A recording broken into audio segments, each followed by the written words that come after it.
Bonjour et bienvenue dans le podcast Happy Personal Shopping.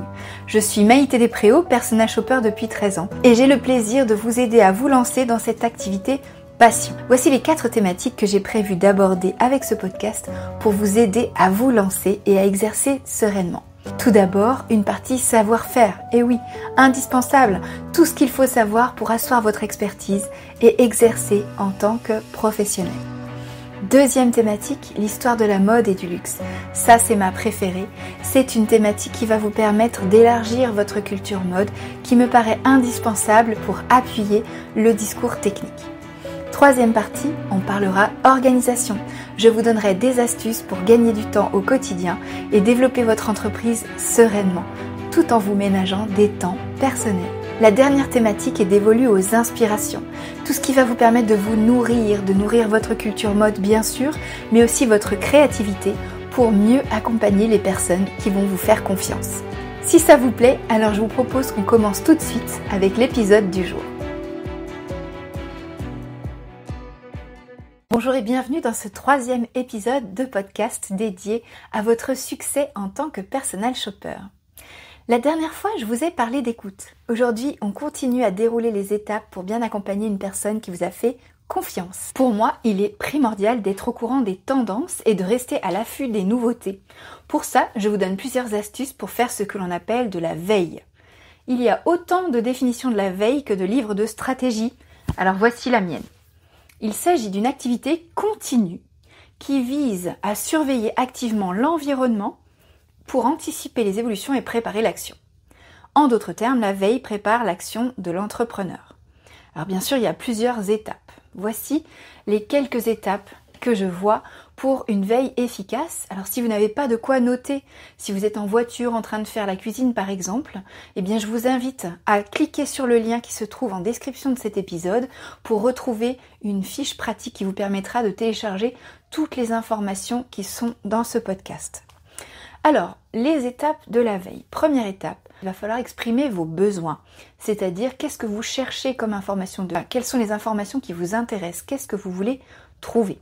Deuxième étape, il va falloir faire la recherche de ces informations. Il y a plusieurs techniques pour la recherche en l'occurrence et je vous proposerai un épisode à ce sujet. Troisième point, organiser ces informations que vous avez recueillies pour pouvoir ensuite les traiter et en faire quelque chose. Et ça, c'est la 4e étape, la diffusion des informations, et en particulier quand on travaille en équipe. Et 5e point, l'action, le fait de pouvoir prendre une décision grâce aux informations que vous avez recueillies. Alors je récapitule, première étape, il va falloir exprimer les besoins que vous avez et donc déterminer quels sont les éléments dont vous allez avoir besoin pour prendre votre décision. Deuxième point, faire la recherche en question et donc regarder sur quel site, sur quelle source vous allez pouvoir faire votre veille pour pouvoir donc trouver l'information que vous cherchez. Et puis ensuite, 3e point, organiser cette information-là dans le but de pouvoir la traiter. Ça veut dire peut-être la hiérarchiser, peut-être passer en prioritaire certaines informations et d'autres les laisser de côté. 4e point, la diffusion auprès des personnes avec qui vous travaillez par exemple.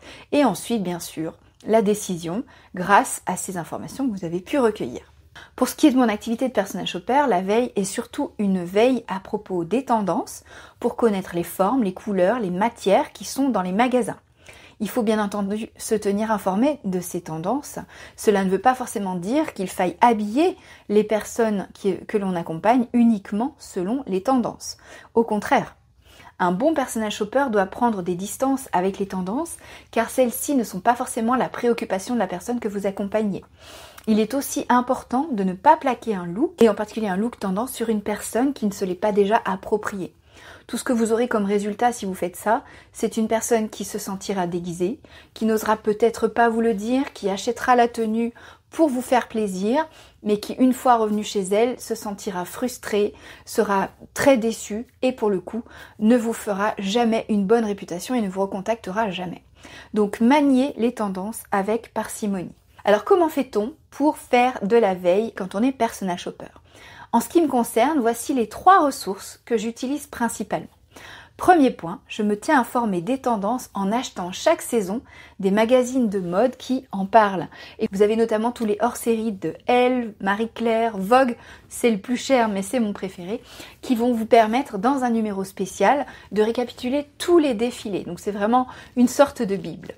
Deuxième point, j'utilise ce que l'on appelle un agrégateur de flux RSS. Un agrégateur de flux RSS, comme par exemple Feedly ou NetVibes, ce sont des logiciels qui vont capter toutes les mises à jour des sites et des blogs qui m'intéressent. Et donc ça va me permettre d'avoir l'information qui vient à moi et de ne pas perdre de temps en allant visiter chacun des sites. Troisième point, je prends le temps de regarder dans les boutiques les nouveautés quand je fais un repérage. Donc je regarde les vitrines, je regarde les mannequins, je regarde les vêtements qui sont proposés, même si ce n'est pas la préoccupation de la personne dont je suis en train de préparer le shopping. Bien sûr, j'utilise aussi les réseaux sociaux pour ma veille. D'ailleurs, est-ce que vous me suivez déjà sur Instagram et sur TikTok? N'hésitez pas à m'y retrouver. Vous trouverez régulièrement de nouvelles vidéos avec des conseils pour vous lancer ou alors des conseils en style.